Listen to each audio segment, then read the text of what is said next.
Karl August Hindrei Loojak, esimene raamat Nõid, romaan. Esimene. 4 meest istus kevadisel õhtul tule ümber.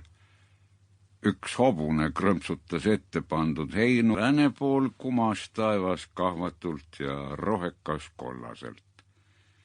Mehed sõid, aeg-ajalt värsket veiseliha odade otsa pistes ja tulel küpsetades.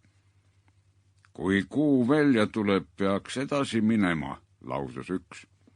Kuhu sa ikka tead minna, vastas teine, mis siin viga uut päeva oodata.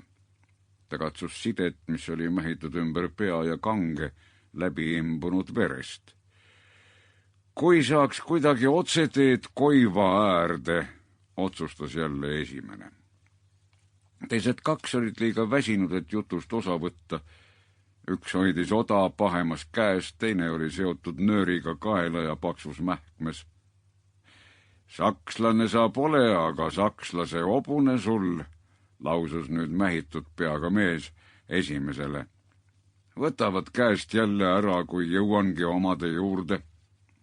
Võta sadul maha, ka valjad kaota ära, soovitas teine. Pole sest abi midagi, tunnevad sadula ja rihma jälgedest.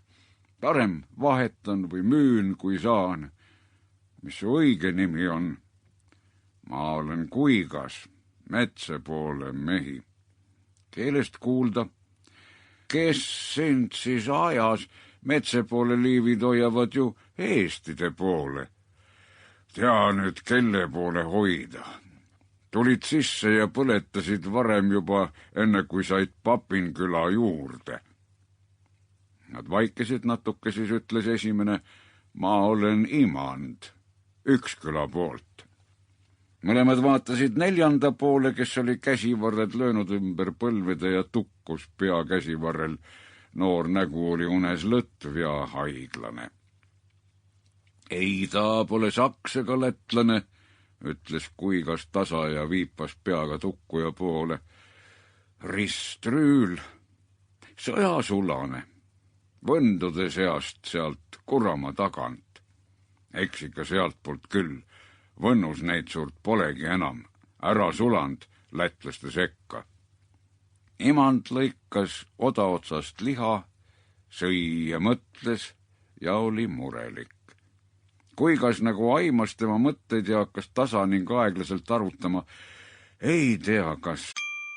Sample complete. Ready to continue?